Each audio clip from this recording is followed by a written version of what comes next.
A blind man can see how desperately our world needs aliens who can make a significant difference in this very dysfunctional, dark world. Would you agree? So what are some attributes of aliens? So in my journal, I jotted down a few. See if you agree with this. Aliens have a profound respect and love and appetite for God's Word. Why? It's the alien handbook on life. It's the best way for us aliens to know God. It's the primary means of receiving guidance from God to us, His aliens here on earth, that can make a difference for God in our broken world. You suppose there might be some aliens sitting near you?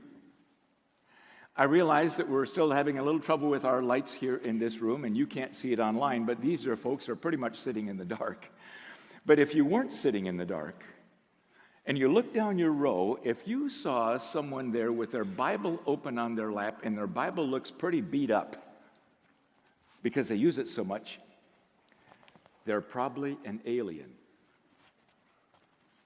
Because aliens just can't get enough of God's Word. Here's another one. Prayer. It's the primary means by which aliens communicate with God and God communicates with them. So, if you were to look around your row where you're sitting or your room where you are at home online, and you know that there's somebody near you who just has a passion for prayer, they're very likely an alien. And in their conversations with God, God tells them great things. And as they're walking through the normal journey of life, when they see a problem or someone in pain, sometimes you just automatically start praying right there for that person. That's an alien. Worship. Worship of the heart, mind, spirit, soul. The more they're a real alien, the more they love giving adoration and praise to God. Did you know that worship is something that God has built into all of us as human beings? No matter where you live in the world, there are worshipers there. We all worship something. In fact, may I suggest to you, in the United States of America, we are filled with millions and millions of passionate professional worshipers. And we build gigantic temples of worship. We call them stadiums. And sometimes there can be 100,000 people in this temple of worship. And sometimes people paint their faces and put on strange-looking hats and all kinds of things. And I mean, they are crazy in their worship. Have you ever been to one of those worship services? We call them football games or soccer games, right? That's worship, my friends.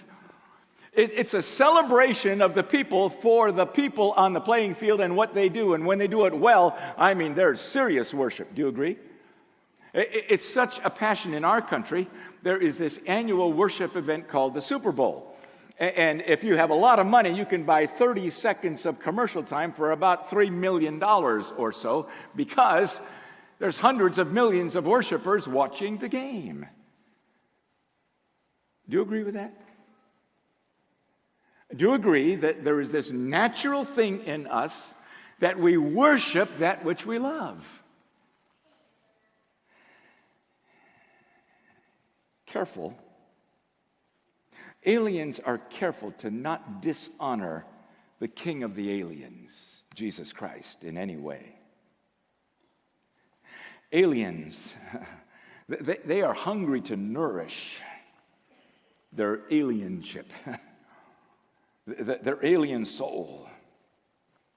They're always alert to how they, as an alien, can be helpful to those around them, just like Superman was, always looking to see who he could help. Aliens love being together with other aliens. And if you listen closely, you'll be able to really see how authentic they are in aliens. What do they talk about when they're together? Real passionate aliens talk about the king of all the aliens, Jesus.